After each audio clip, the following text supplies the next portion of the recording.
Highway बन रहे हैं, एक्सप्रेस हाईवे बन रहे हैं, रेलवे की नई नई लाइनें बिछ रही हैं, मेट्रो पब्लिक ट्रांसपोर्ट का बेहतरीन माध्यम आ रहा है, एयरपोर्ट बन रहे हैं, बड़े बड़े संस्थान तैयार हो रहे हैं,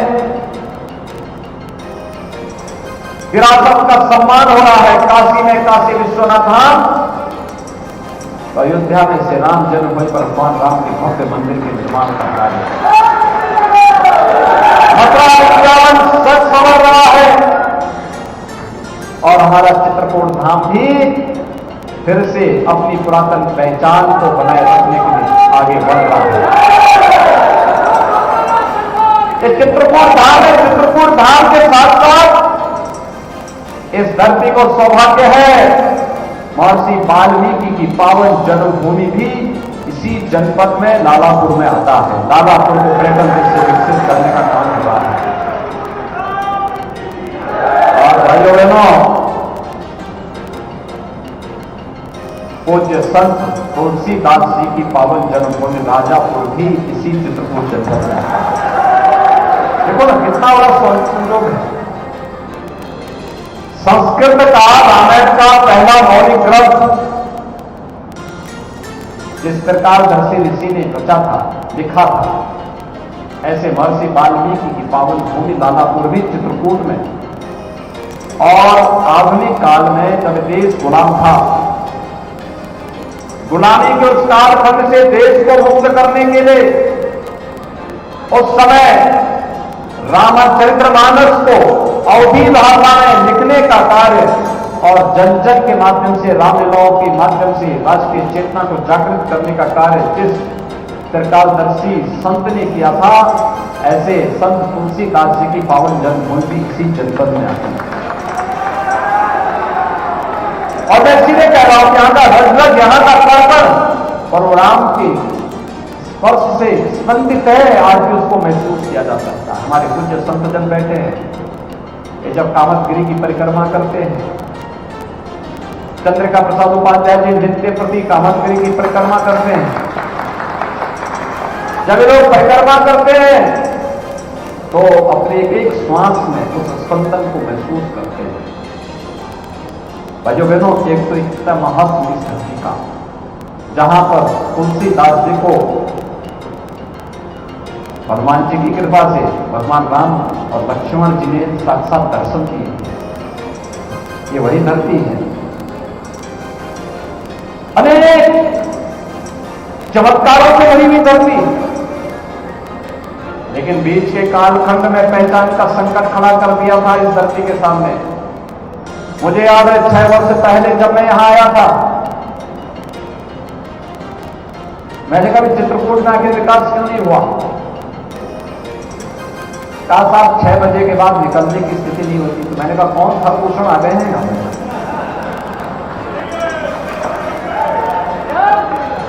कौन से ऐसे खरभूषण आ गए हैं कि जो उस समय को ऋषि मुनियों को तबाह करते थे और आज यहाँ के व्यापारियों को, यहाँ के नागरिकों को तबाह कर रहे हैं? कौन लोग हैं? और भाइयों बहनों, आज 6 वर्ष के बाद जब मैं आपके बीच में हूं, मैं कह सकता हूं कि हमारा चित्रकूट डकैतों से पूरी तरह मुक्त हो चुका है। उत्तर प्रदेश माफिया मुक्त, दंगा मुक्त, कर्फ्यू मुक्त, उपद्रव से मुक्त, अब उत्सव प्रदेश बन गया है हमारा उत्तर प्रदेश। कहीं दीपोत्सव का कार्यक्रम, कहीं रंगोत्सव का कार्यक्रम, कहीं देव दीपावली के उत्सव का कार्यक्रम, कहीं चित्रकूट महोत्सव, कहीं कालिंजर महोत्सव, कहीं झांसी की रानी के विजयोत्सव का कार्यक्रम। चित्रकूट की पहचान बन रही है। उत्तर प्रदेश का पहला ऐसा एयरपोर्ट जो पहाड़ी की चोटी पर, टेबल टॉप एयरपोर्ट जिसको कहते हैं, पहाड़ी की चोटी पर बन रहा है, वह चित्रकूट का एयरपोर्ट है। बहुत शीघ्र इसी वर्ष हम उसको चनावायु सेवा से जोड़ने की तैयारी कर रहे हैं। और बुंदेलखंड एक्सप्रेस वे तो आपने देखा ना, कितने लोग चले बुंदेलखंड एक्सप्रेस वे। लगता है पूरा चित्रकूट ही अब लगता है बुंदेलखंड एक्सप्रेस वे से दौड़ता है। भाइयों बहनों, दिल्ली की दूरी मात्र 6 घंटे की कर दी है और एयरपोर्ट को चलने दीजिए, दिल्ली की दूरी 1 घंटे से कम समय में आप दिल्ली पहुंच जाएंगे।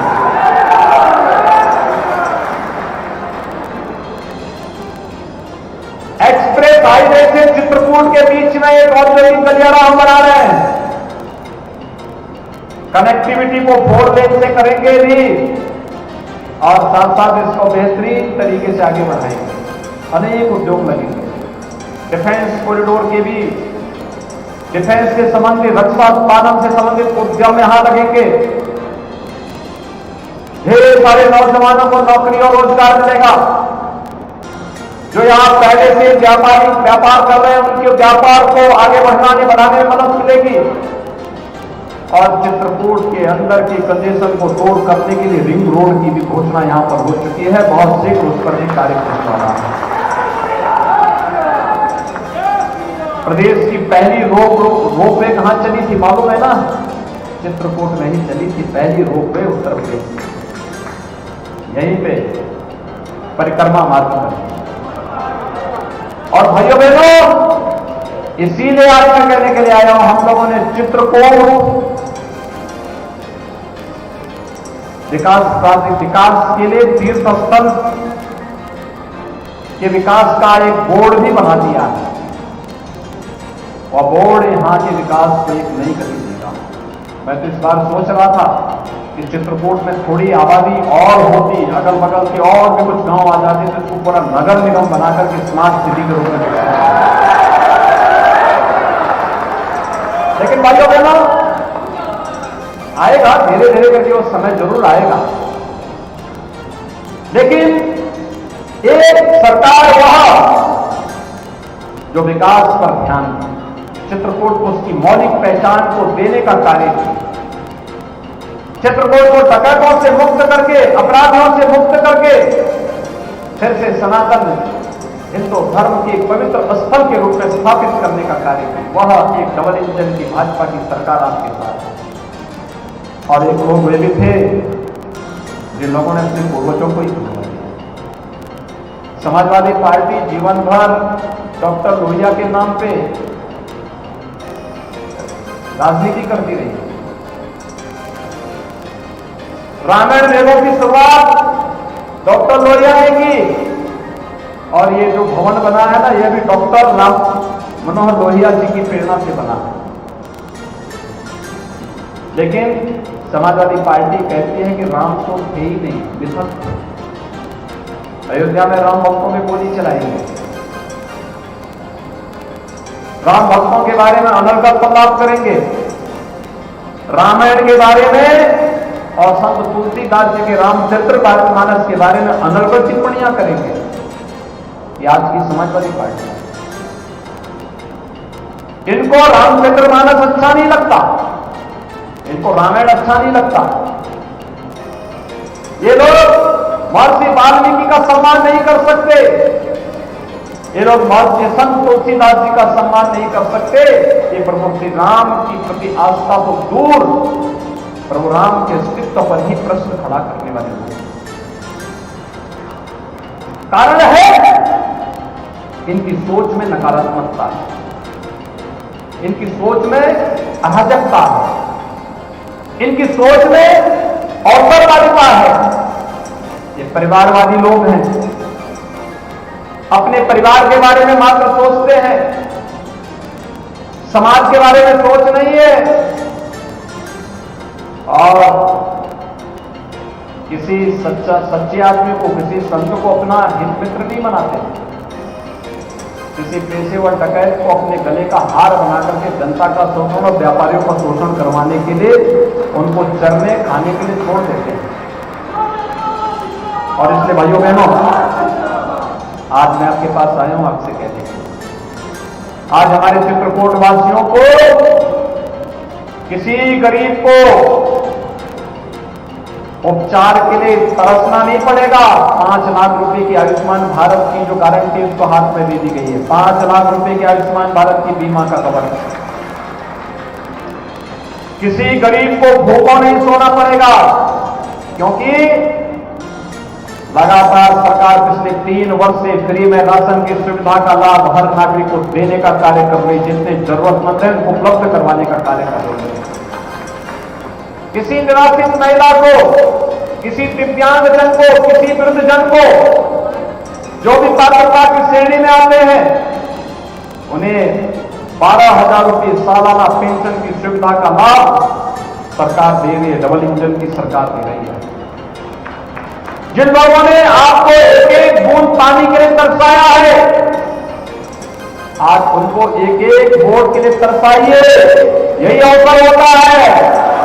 हम तो हर घर नल योजना पहुंचा करके आरओ का पानी पहुंचाना चाहते हैं आपके घर में, जिससे किसी बहन बेटी को अपने सिर में गगरी लेकर के 2 किलोमीटर 5 किलोमीटर दूर से ला जाके जल बहाने के लिए मजबूर नहीं होना पड़ेगा।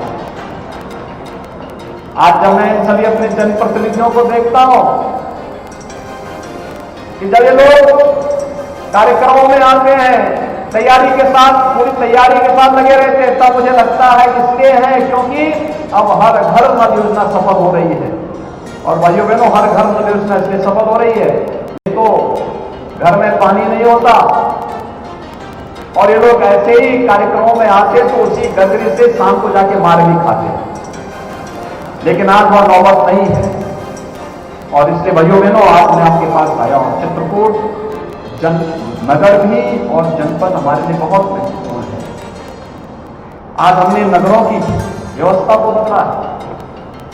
याद करिए ना, क्या स्थितियां थी पहले, 17 के पहले किसी नगर में जाइए, गंदगी, जाम, अव्यवस्था, सौदों का आतंक, रंगदारी वसूली, यही तो होता था। आज क्या कोई रंगदारी वसूली करेगा? आज रंगदारी वसूली का मतलब जानते हैं ना क्या होने वाला है? आज भाइयों बहनों, व्यापारी को व्यापारी कल्याण बोर्ड के माध्यम से हमने 10 लाख रुपए की सुरक्षा बीमा दिया है। कोई आपदा आ जाए, कोई दुर्घटना घटित हो जाए, 10 लाख रुपए उस व्यापारी परिवार को शासन देगी। पटरी व्यवसायियों को पीएम स्वनिधि योजना का लाभ देती है। ब्याज मुक्त ऋण हर पटरी व्यवसायी को जो भी आवेदन करेगा उसको बैंकों के माध्यम से सरकार दिलाने का कार्य कर रही है। शहर आज गंदगी के ढेर नहीं। जब मैं चित्रकूट आया था, चित्रकूट 4 लेन की कनेक्टिविटी से नहीं जुड़ा था, आज कुछ 4 लेन की कनेक्टिविटी से जुड़ा था। शहर आज स्वच्छ और सुंदर दिखते हैं। जल निकासी की प्रॉपर व्यवस्था हो रही है। स्ट्रीट लाइट एक जैसी दिखती है, एलईडी स्ट्रीट लाइट चमकती हुई दिखाई देती है। अब तो शहर को दूर, गांव में भी आपको एलईडी स्ट्रीट लाइट दिखाई देती है। शहरों में शोधन का आतंक नहीं, बल्कि अब हमारे शहर सेफ सिटी हो रहे हैं, सुरक्षित शहर। ये नई पहचान हमारी बन रही है। इसलिए भाइयों बहनों, आज मैं आपके पास आया हूं। जो लोग गंदगी को प्यार करते हैं, माफिया और अपराधियों को, डकैतों को अपने गले का हार बनाते थे, जिन लोगों ने बेटियों की सुरक्षा और व्यापारियों की सुरक्षा के सामने खतरा पैदा किया था, और जिन लोगों ने आपको एक एक बूंद जल के लिए तरसाया है, ये समय है सही तरीके से एक वोट की चोट ऐसी मारिए कि आने वाले समय में कोई राजनीति में आपराधिक राजनीति का प्राधिकरण करने, राजनीति को अवसरवादिता में बदलने, राजनीति को परिवारवाद और जातिवाद का गढ़ बनाने का दुस्साहस न कर सके। और भाइयों बहनों, जिस दिन हम इन कमियों को दूर कर देंगे, विकास आपको आने से कोई रोक नहीं पाएगा। बुनियादी सुविधाओं से जनता को कोई वंचित नहीं कर पाएगा। आखिर 6 वर्ष में हुआ है ना प्रदेश में, 6 वर्ष के अंदर लोगों को एक परिवर्तन देखने को मिल रहा है। और इसलिए मेरी आप सबसे अपील है, अभी कुछ देर बाद चुनाव प्रचार बंद हो जाएगा। परसों आपको नगर निकाय चुनाव में सेकेंड फेज का मतदान करना है, द्वितीय चरण में मतदान करना है। इसके लिए भारतीय जनता पार्टी ने चित्रकूट धाम से यह नगर पालिका कर भी है।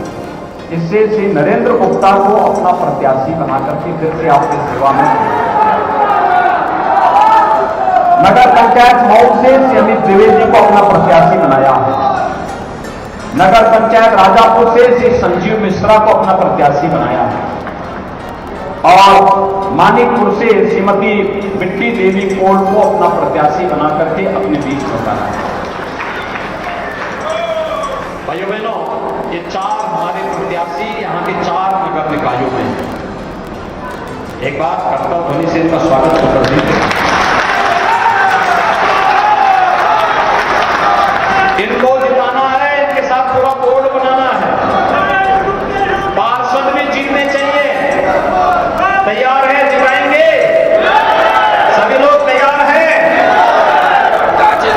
चेयरमैन के साथ साथ पार्षद भी जीतेंगे? तो मेरे साथ जोर से बोलेंगे, भारत माता की।